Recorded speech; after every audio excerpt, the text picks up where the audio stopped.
Legislatura de la Cámara de Diputaciones, a través del Espacio Cultural San Lázaro, les da a todos ustedes la más cordial bienvenida a la presentación de este gran libro, La invención de los sexos.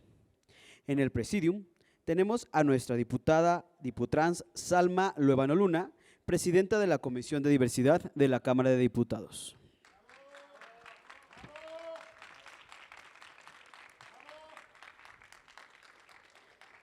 También quiero presentar a nuestra gran autora, Lucisa, autora del libro.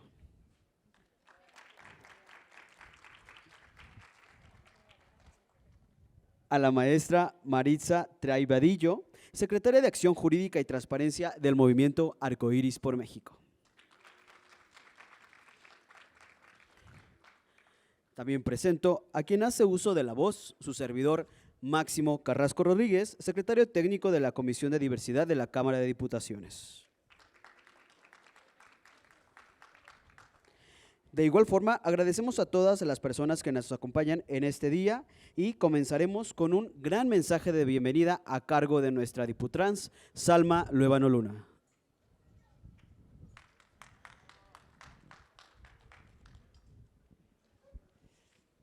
Buenas tardes a todas, todos y todes. Este momento, la verdad, me llena de emoción, me llena de mucha alegría. Ahí disculpen con el aire que me chillan por las alergias que tengo. La verdad, gracias por toda tu obra y por ese gran mensaje de amor y de unión que nos das a todos. Un gran aplauso, por favor.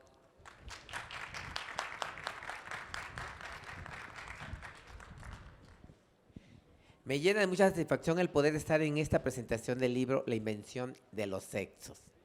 Y a su vez felicitar a Lu Sicha, ¿así se pronuncia? Sicha, ok, autora de este gran libro. Prefiero preguntar. Es importante que en este recinto legislativo se den a conocer libros grandiosos que abonan a una mejor construcción para nuestra población. Lu, te felicito por aportar esta visión feminista que permite seguir combatiendo la ignorancia con el análisis y sano debate de las ideas, pero siempre con el respeto de todas, todos y todes, que merecemos por el simple hecho de ser seres humanos. Cierro con unas líneas tomadas de esta gran lectura. Quizá deberíamos proyectar los feminismos críticos, la teoría queer y los estudios trans para reinterpretar los cuerpos sexuados y la conducta, cuestionando tanto la sexualización como la jerarquización del actual sistema de valores. Y me permito unirlo con la siguiente línea. El problema no radica en identificarnos con un género o con ambos. Para mí el problema radica en la falla del respeto a la libertad de ser del otro. Es cuanto. Gracias. A continuación, para comenzar con este gran diálogo y análisis de este gran libro, leeré un poquito de semblanza de nuestra doctora, Lucisa. Doctora en Estudios de Género por la Universidad de Buenos Aires, Argentina, y licenciada en Biotecnología por la Universidad Nacional Quilmes. Realizó 2 años de investigación en el Departamento de Filosofía del Sistema Nervioso de la Facultad de Medicina. Como becaria doctoral del CONICET. Reorientó su trabajo hacia la epistemología feminista, finalizando el doctorado en el Instituto Interdisciplinario de Estudios de Género en la Facultad de Filosofía y Letras. Su tesis se centró en el análisis crítico del discurso neurocientífico acerca de la diferencia sexual. Formó parte del Instituto de Investigaciones Filosóficas desde el año 2014 hasta el 2018. En el año 2017 obtuvo la primera mención del Premio de Bioética auspiciado por la Fundación Dr. Jaime Rocha por su trabajo El sexo y el género como variables en la investigación biomédica y la práctica clínica. Actualmente es investigadora del Centro de Investigaciones de Estudios de Género, CIEG-UNAM, en el área de género en la ciencia y la tecnología y la innovación. De reciente publicación su libro, La invención de los dos sexos, que es todo un hit, el libro más vendido en la FIL. Cómo la ciencia puso el binarismo en nuestros cerebros y cómo los feminismos pueden ayudar a salir de ahí. Sin mayor preámbulo, comenzaremos con esta mesa de diálogo y daré el uso de la voz.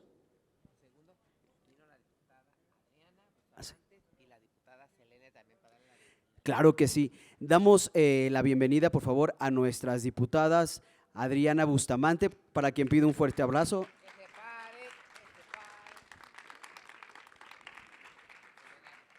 Y a nuestra diputada también, Selene, por favor. Ávila, que se pare para… Diputada, gracias por acompañarnos. Es muy importante contar la presencia con los diputados porque ya que ellos son los que hacen realidad nuestras leyes, ¿no? Entonces, muchísimas gracias, diputadas, por haberse tomado el tiempo para acompañarnos en este gran libro. La verdad, nosotros como impulsadores de nuestros derechos lo agradecemos bastante y doy el uso de la voz a Maritza Triay-Vadillo, quien iniciará con algunas cuestiones muy interesantes. ¿Ya se escucha? Sí, ¿verdad? Bueno, antes que nada, un descargo. Yo me spoileé solita. En cuanto vi a la doctora Lu, no pude evitar acercarme y decirle todo lo que pensaba del libro. Incluso felicitarla por la construcción, el rigor metodológico con el que construyó esta obra, y después spoilearme en decirle, es que hay algunas cosas que me gustaría tocar porque desde mi formación me parecen ciertos argumentos, pero igual pues me gustaría decirles cómo llegué yo a las conclusiones a las que llegué. En primera, la obra de antesala a mí me generó mucha expectativa. Cuando me dijo Máximo, oye, vamos a presentar este libro, ¿cómo ves? Vamos a leerlo. Yo de entrada empiezo a investigar una neurocientífica que de repente se da cuenta que hay algo que no cuadra en la teoría oficial de cómo se practica o se hace la ciencia. Que igual las concepciones que tenemos desde pequeñas, desde nuestra formación, cuando llega a la práctica dice, aquí hay algo que no cuadra. ¿Por qué si estamos investigando el cerebro, hacemos una distinción entre la investigación solo estudiando el cerebro de los machos, en este caso ratones? Porque los cerebros de las hembras no daban esa facilidad por cuestiones hormonales que le daban una vuelta a los resultados que se obtenían.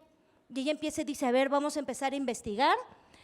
Se empieza a meter a textos neurocientíficos que le permitieran llegar a una hipótesis válida, sustentada, de por qué se tenía que estudiar en cerebros masculinos. Y desde ahí partimos también en esa premisa. ¿Existen realmente cerebros masculinos o femeninos? Ese binarismo se da en la biología a ese nivel, ¿realmente son diferentes o no son diferentes? Entonces yo cuando empiezo a leer eso, mi mente se empieza a abrir.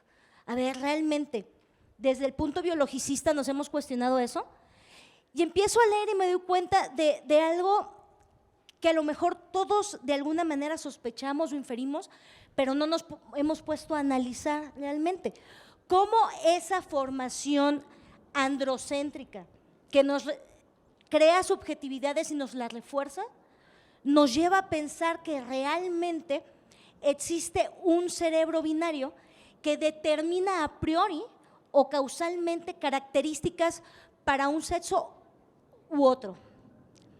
Realmente lo que dice la doctora y explica magistralmente en el libro es eso. Nos enseñaron desde nuestra formación que no solo hay una diferencia, no solo hay un cerebro binario con características atribuibles a cada género, sino que además esa misma diferencia crea una jerarquía que históricamente permitió que se subyugara a lo femenino, porque la razón, la objetividad y muchas otras características de pensamiento estaban atribuidas al cerebro masculino, mientras que a lo femenino se atribuía las emociones y otro tipo de cualidades que hacían pensar y reforzaban la idea de que lo femenino estaba destinado a ciertas características o a un cierto papel en la vida social y se reforzaban incluso los roles de género. A mí me llama mucho la atención que mencionaba la doctora que cuando ella estaba escribiendo su tesis doctoral, le llama la atención que está en una cafetería trabajando el tema y ve cómo una mamá hace la diferencia entre su hija y su hijo en cómo una mujer debía de sentarse y comportarse ante la sociedad, cuál era su rol de género ante la sociedad y cuál era el rol de género que debía cumplir su hijo. O sea, esas mismas subjetividades que nos crea esa educación androcéntrica nos programan a que repliquemos esos mismos roles de género. Y bueno, aquí uno de los descargos que yo hice con ella en el momento en que la conocí, le dije, yo soy de formación abogada. A mí se me hizo muy complejo en un principio entender el libro. Afortunadamente ella lo hace de una manera muy sencilla, nos lleva de la mano de cómo las luchas y las corrientes feministas fueron desarrollando su discurso en la coyuntura del conocimiento científico que se nos iba dando, cómo iba evolucionando esa idea a la par. Le dije, es que yo no solo debo admitir que sí muchas veces estamos condicionadas a las subjetividades biológicas que nos inculcan desde la escuela, yo aparte estoy condicionada por subjetividades de mi formación profesional. Entonces, yo como abogada, le digo, hay muchos términos que yo no entendía, estuve estudiando, lo estuve investigando y de alguna manera lo iba llevando a las propias coyunturas que mi formación profesional me dictaban, en el sentido de decir, cuando yo aplico esto al activismo, yo soy asesora aquí en Cámara, cuando yo pienso esto en el activismo digo, ok, tiene totalmente razón, debemos de construirnos y mirar las cosas con esa lectura revolucionaria que ella menciona en su libro. Hay que deconstruirnos, hay que ser revolucionarios al momento de leer y mirar las cosas desde diferentes perspectivas, no solo desde las que tenemos inculcadas, sino de las que imponen los nuevos tiempos. Y a mí como en mi formación profesional me lleva a pensar esto y a cuestionarlo. Le dije, si lo podemos tocar, a mí me emocionaría mucho el decir, no soy una convencida de que desde el biologicismo debamos defender en el activismo esto que está pasando, por ejemplo, últimamente. Tenemos una coyuntura que no podemos obviar. No podemos ignorar que se están usando teorías biologicistas para que desde el feminismo se trate de invisibilizar a las mujeres trans o a la lucha de las personas trans. Es una coyuntura que ya tenemos sí o sí y estamos obligadas a tocarla. Entonces yo no estoy convencida que desde el activismo debamos de usar argumentos biologicistas, sí efectivamente para desmentir que existe algo que es binario, que hay solo dos géneros o que, como dice la doctora, hay solo dos orientaciones, por supuesto que no. Pero sí quisiera escuchar cuál es la opinión de la doctora en cuanto a cómo llevamos esto al activismo. Realmente esas mismas corrientes biologicistas nos van a llevar o a dar los argumentos a los que deberíamos de llegar, porque yo le decía, a mí en las conclusiones me llamó mucho la atención algo, ese término de plasticidad que ella utiliza durante toda la lectura, esa capacidad de adaptabilidad que tenemos para no circunscribirnos a un solo pensamiento o incluso, ella lo menciona, a una sola orientación, a una sola identidad. Ella cierra diciendo, no se nace mujer, no se nace lesbiana. Ahí yo, por ejemplo, yo sí siento que desde que yo empecé con mis impulsos eróticos y demás, yo soy lesbiana desde que tengo concepción y uso de razón. Entonces, ese argumento biologicista que dice hay una flexibilidad en el cerebro para seguirnos deconstruyendo y construyendo constantemente, que no hay una estaticidad, no es un argumento que también puede ser utilizado desde quienes niegan la misma lucha y reconocimiento trans. Y bueno, yo espero no haberme alargado mucho y no haberles aburrido. Yo aquí cerraría mis consideraciones y esa es la gran duda con la que yo me quedé. Sí, como dice en su libro, lo que quería era mover conciencias, incitar, llamar a la deconstrucción, a la lectura revolucionaria. A mí, desde mi formación, eso es lo que me motivó y me movió mucho. Muchas gracias por esta lectura. Gracias. Voy a hacer un pequeño paréntesis. Quiero también agradecer la presencia de nuestra diputada Marta Robles. Muchas gracias, diputada, por acompañarnos. También me gustaría agradecer la presencia de nuestra diputada Noemí Salazar López. Un placer, diputada. Gracias por acompañarnos. Y también, claro, una gran aliada, nuestra diputada Graciela Sánchez Ortiz. Muchas gracias, diputada. Ahora sí me gustaría ceder el uso de la voz a nuestra gran autora.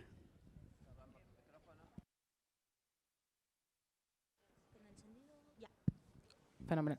Bueno, en primer lugar, muchísimas gracias por el espacio a Salma, a Máximo y a Marisa. Comienzo diciendo que estar acá para mí significa romper con una dicotomía muy clásica que hemos reproducido dentro de los feminismos entre academia y activismo. Considero que la producción de conocimiento es una forma de activismo y estoy en este espacio porque considero que es fundamental para la presentación del libro, desde la presentación del libro, contribuir a ampliar los derechos de nuestra comunidad, de la comunidad LGBT. Porque abrevo por los feminismos que ampliamos derechos.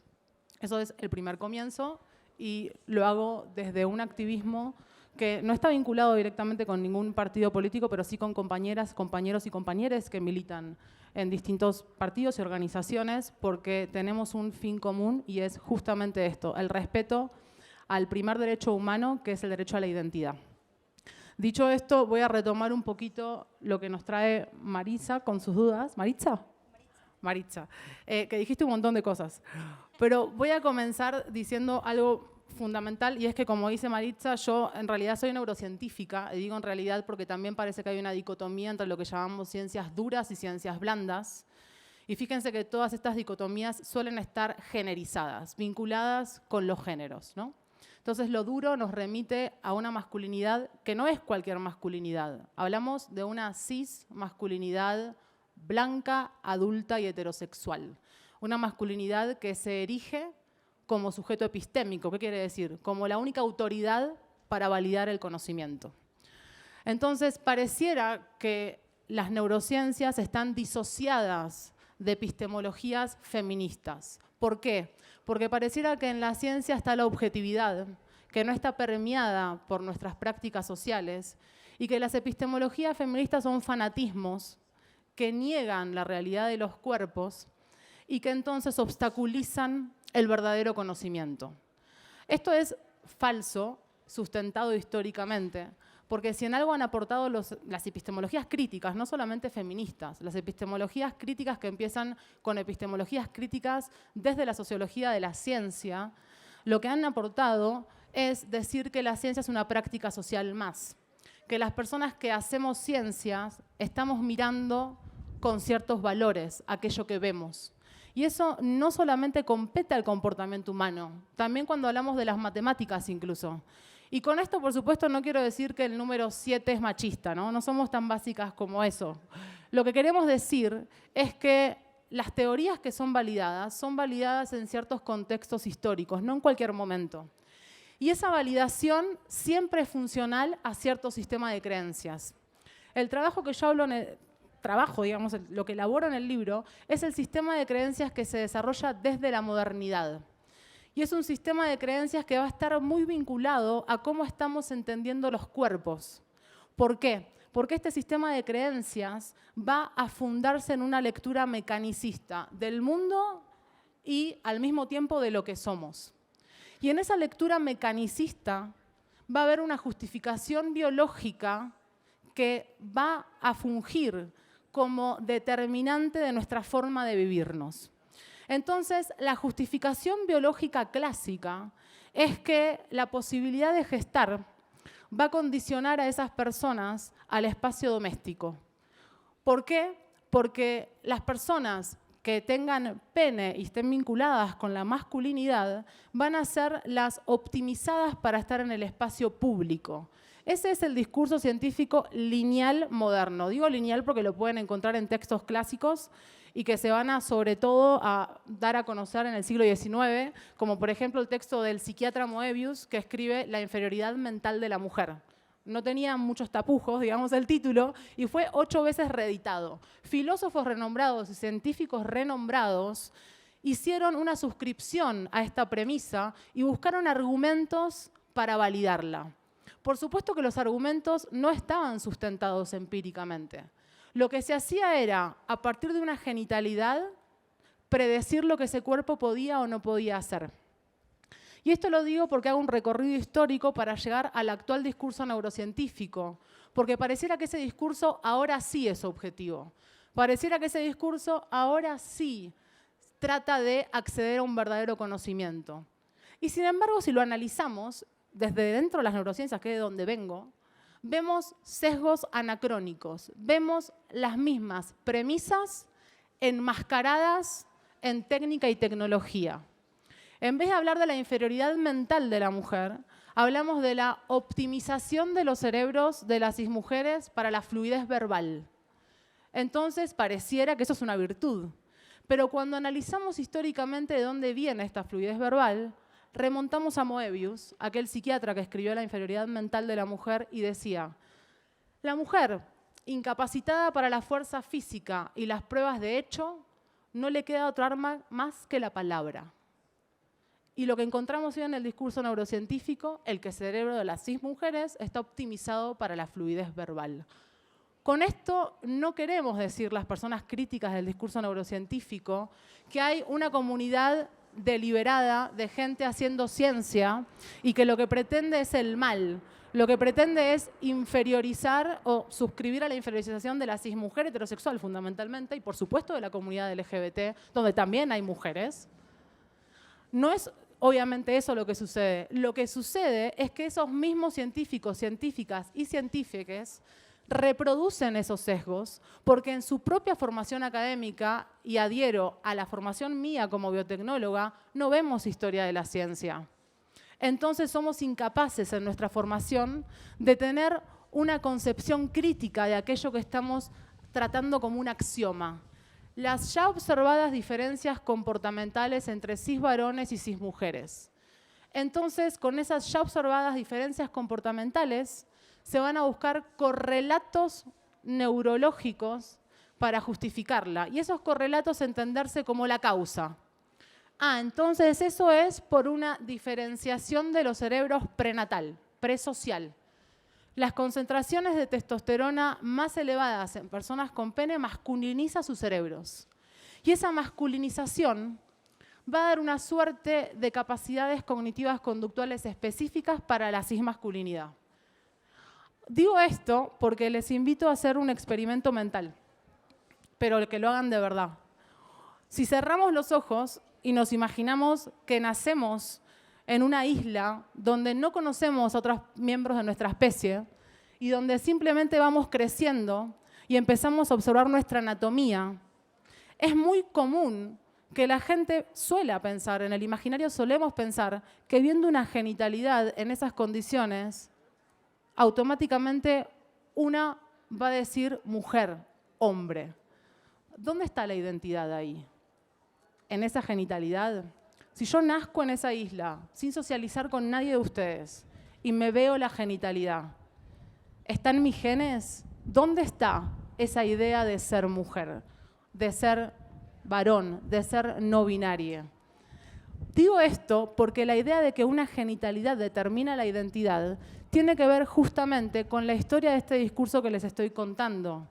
La genitalidad no es la que está definiendo para este discurso la identidad. Eso no lo va a decir ni el discurso más conservador en el área neurocientífica. Ninguna persona que estudie biología tipo a nivel terciario va a poder decir que la genitalidad es lo que está determinando la identidad de una persona. Lo que ese discurso nos está diciendo es que esa genitalidad es una aproximación para adivinar los niveles de testosterona que hubo en esa persona y si ese cerebro se masculinizó o no. ¿Y qué pasa con esa masculinización del cerebro, como les decía? Va a implicar una serie de capacidades cognitivas conductuales diferentes para varones y mujeres cis, por supuesto.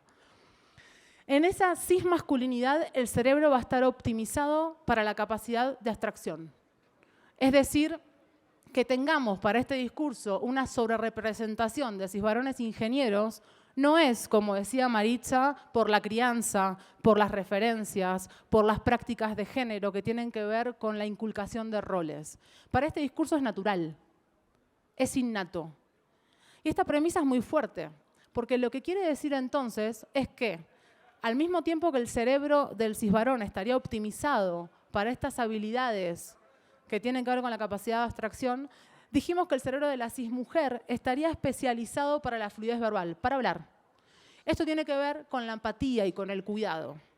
Entonces, cuando este discurso neurocientífico está diciendo que la genitalidad está vinculada con la identidad, que en efecto es lo que dice, que el cerebro también está determinando la identidad, porque entonces la genitalidad es una aproximación de la testosterona, que es una aproximación del tipo de cerebro que define tu identidad.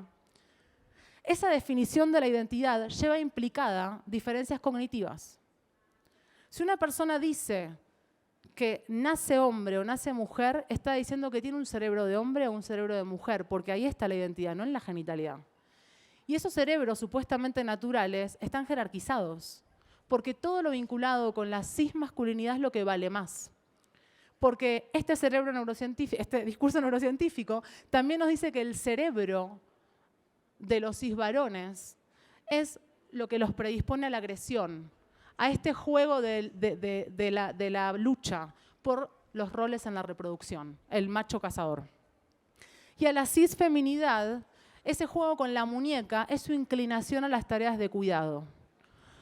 Cuando entonces estamos diciendo que una persona nace varón o nace mujer, un marco binario, estamos legitimando este discurso neurocientífico que dice que el ser mujer y el ser varón, de esta manera interpretado, va a implicar diferencias cognitivas donde las cismujeres heterosexuales valen menos y donde, por supuesto, no estarían preparadas para estar en este recinto, porque no estarían capacitadas para las pruebas de abstracción, por ejemplo.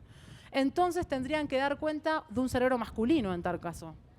Y ese cerebro masculino tendría que ver con que esas cismujeres hayan tenido mayores concentraciones de testosterona. Y por supuesto que el discurso neurocientífico tiene una respuesta para eso. Las lesbianas cis. Las cismujeres lesbianas tuvieron más concentración de testosterona, entonces por eso le gustan las mujeres y por ahí también tienen capacidad de abstracción como los cisvarones. Y por supuesto que este mismo discurso explicaba, les decía, la identidad de género.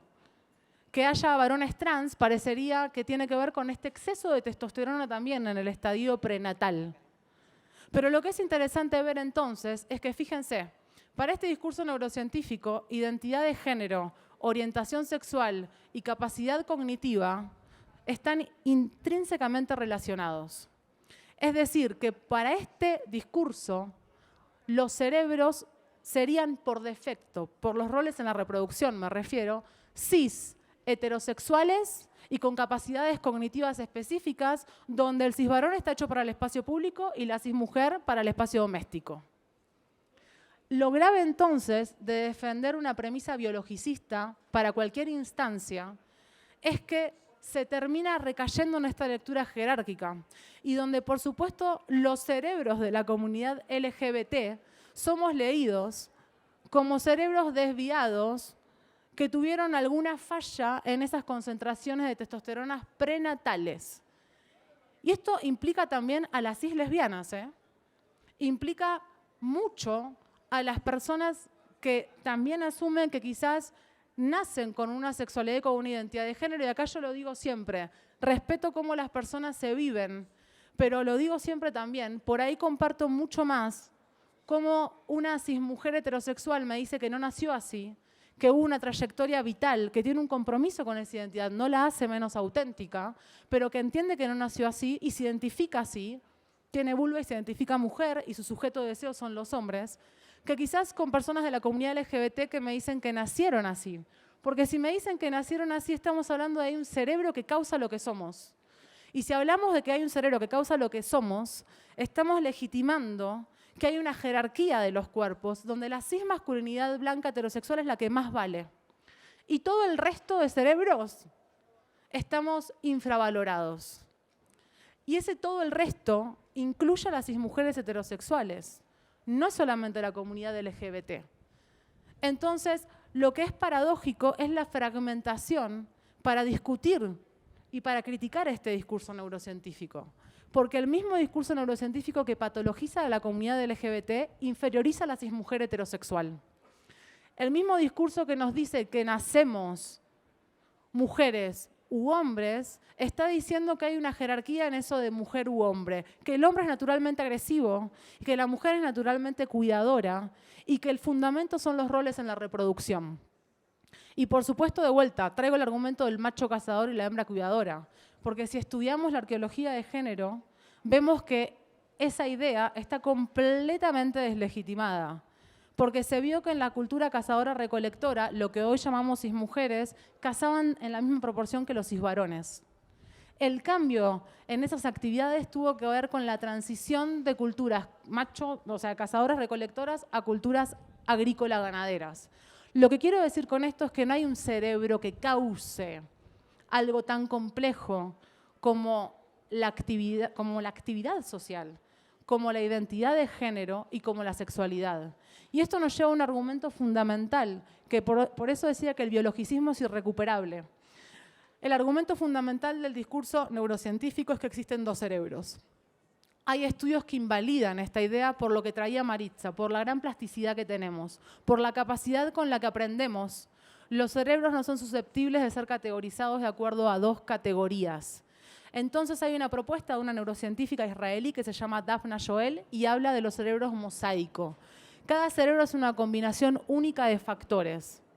Pero yendo más allá, si vamos al biologicismo que impregna el discurso neurocientífico, y por biologicismo decimos que hay un discurso que piensa que hay una biología que causa lo que soy, lo que tenemos que ver es que no es suficiente criticar que haya solo dos cerebros, que de hecho es inválido.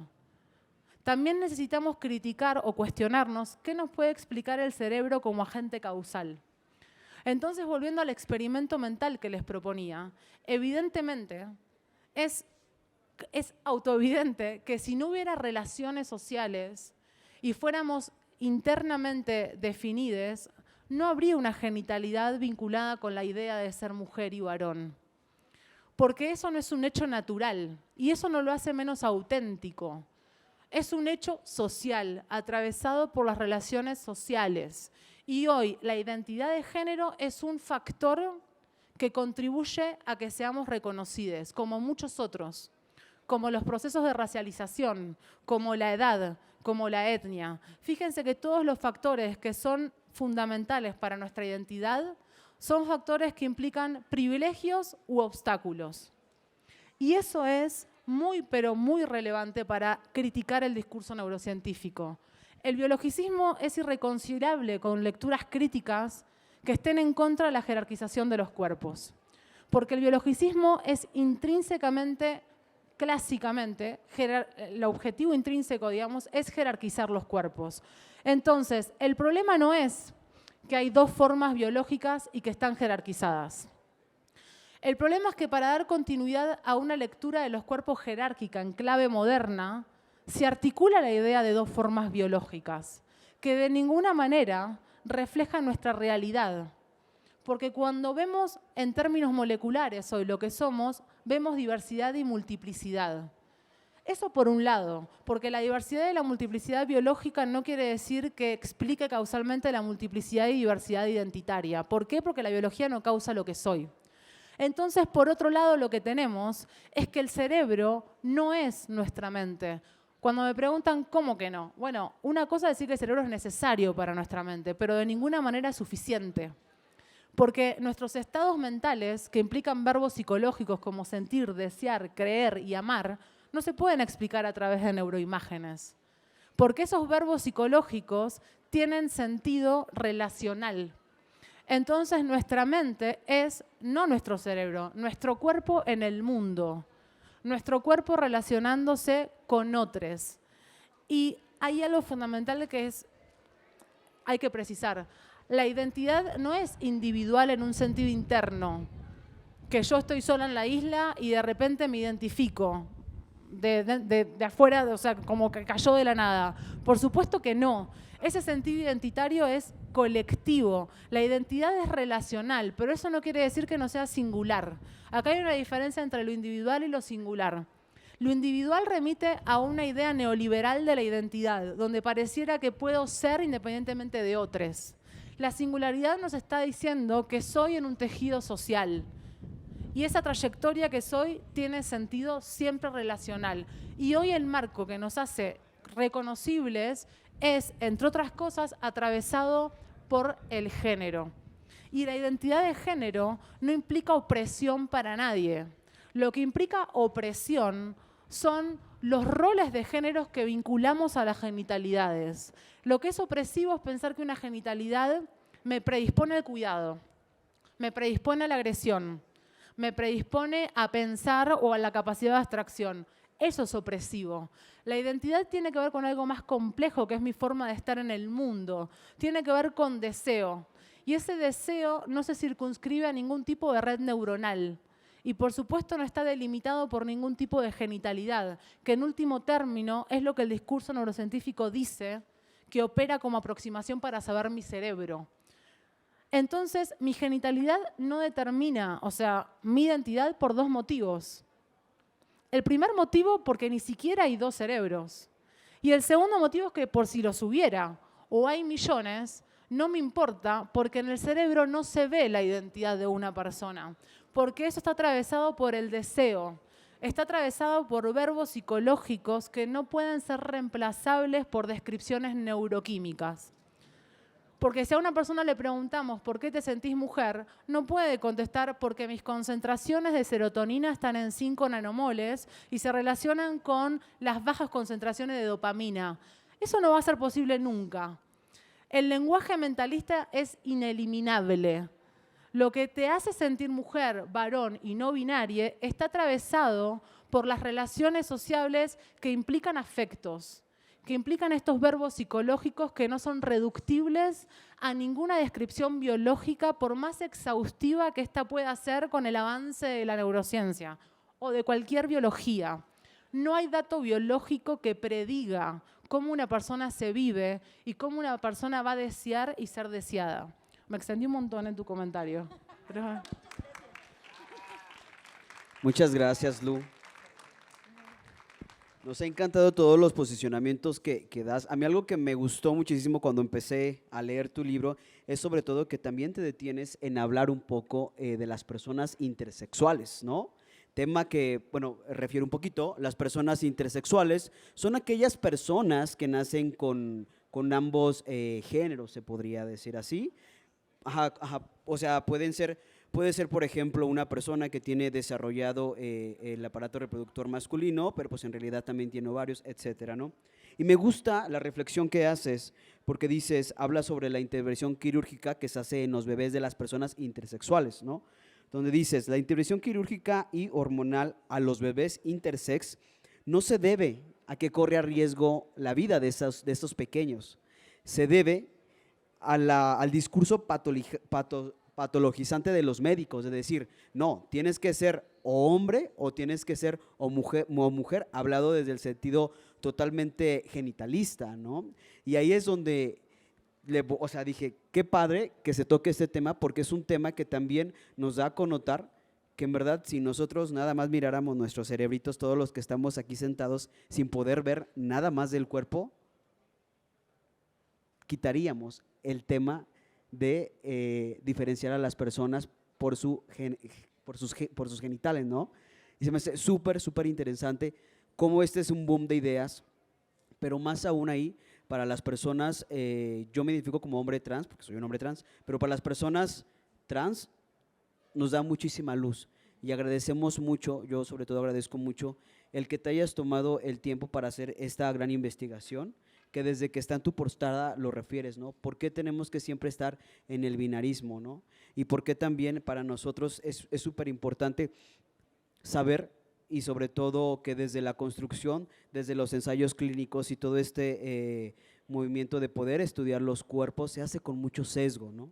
Se hace con mucho sesgo, pero más aún siento que en esos estudios se ha discriminado muchísimo a las mujeres y sobre todo a la comunidad LGBTIQ+. Me encantó tu libro, La verdad, creo que al final me regales un autógrafo, por favor. Un pequeño mensaje, estos libros se están vendiendo acá abajo en el mercadito Arcoiris. Les invitamos, aquí ya van a estar, ya están acá arribita. Por quien guste obtenerlo, pues se los mega recomendamos. ¿Sale? Es un gran libro que en verdad nos va a hacer replantearnos cómo nosotros mismos juzgamos, ¿no? Todo lo que estamos a veces viviendo, expresando y sobre todo sintiendo. Me gustaría saber si alguien del público, nada más vamos a abrir una ronda de 2 preguntas y con eso estaríamos terminando esta presentación. Adelante, amigo.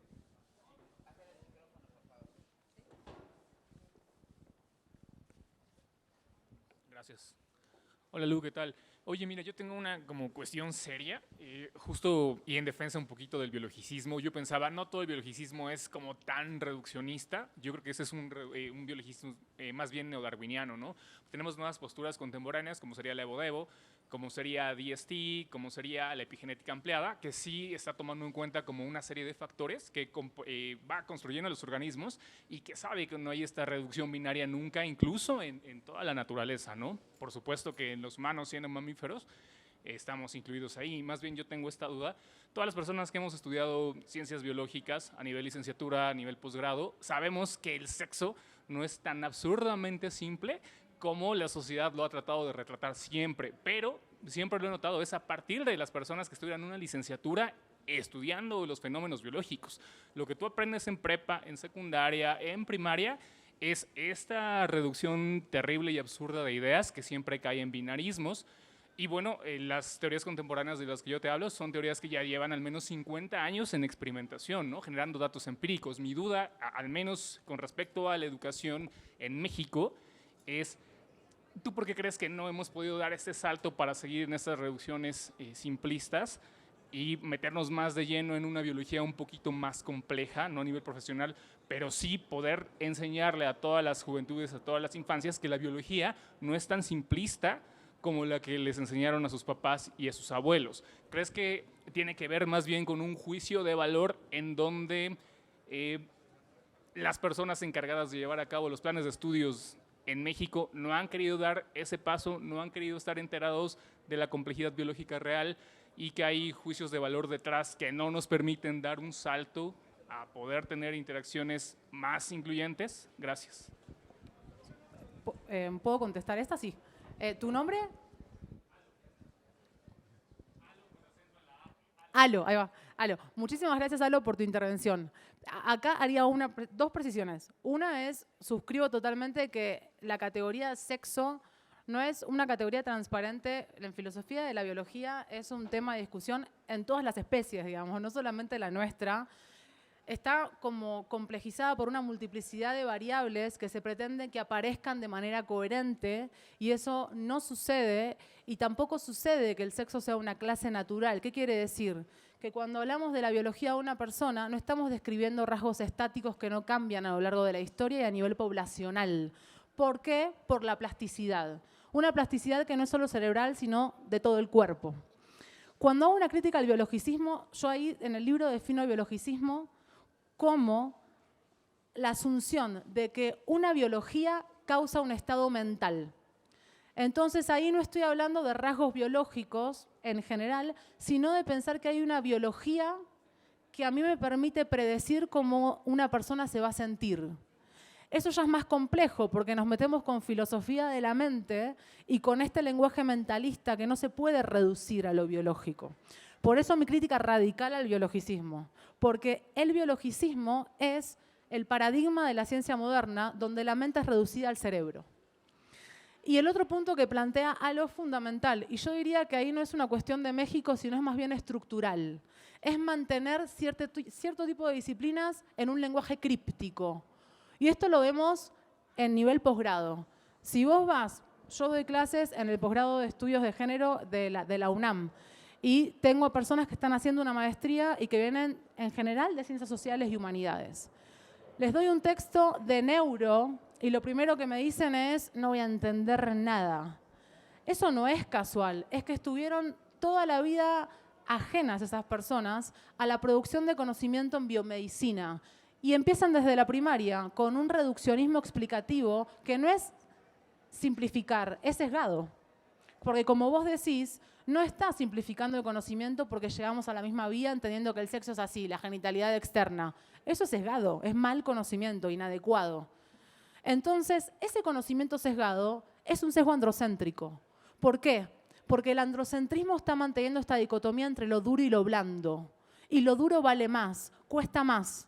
Entonces una persona de neuro te dice, sociología, antropología, lo súper entiendo, porque esto es re fácil, lo entiendo en mi casa. ¿Por qué? Porque no hay método. Hago así, bueno, más o menos, pero lo entiendo. O sea, no hay método. ¿Por qué? Porque no tenés que saber leer una neuroimagen, que no es intuitivo. Eso es falso.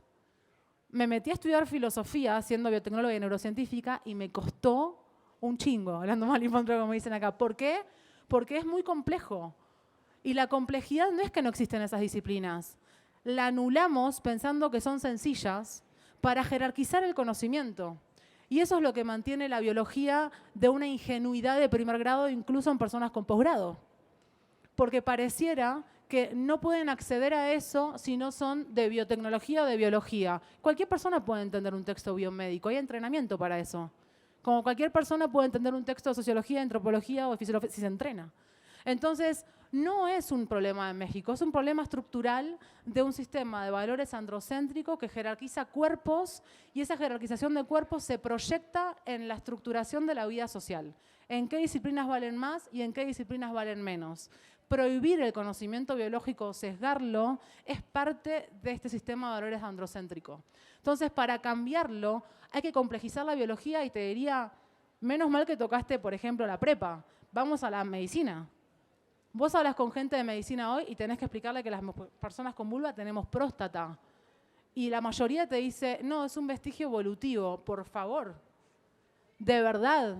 O sea, las personas que tenemos vulva y tenemos próstata, eyaculamos. Hay un funcionamiento análogo a las personas con pene. ¿Cómo se estudia el cáncer con próstata en las personas con vulva? No se estudia. ¿Por qué? Porque no hay. Olvídate la prepa. Andá a la medicina UNAM. Tenemos un problema porque esos sesgos androcéntricos obstaculizan el conocimiento.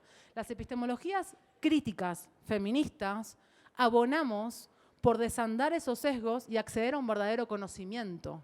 El fanatismo y la ideología vienen en la reproducción de esos sesgos, no de los feminismos críticos, que estamos diciendo que la biología es compleja y que estamos diciendo que la identidad de género no es un hecho autoevidente, que implica deseo y que implica complejidad también en un entramado y tejido social, que no es recortable al sistema reproductivo.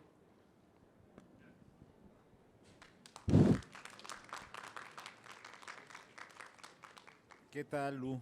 Felicidades por esta presentación y a todo el panel, a la diputada Salma por estar aquí.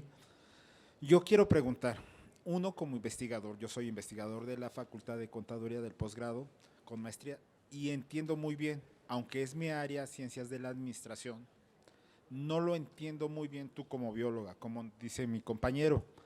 Cuando estudias prepa, lo que es salud es, pues ahí más o menos, a nivel profesional, pero ¿cómo le puedes, esta es mi pregunta, cómo hacerle llegar a las familias mexicanas esto que estás escribiendo, plasmarlo?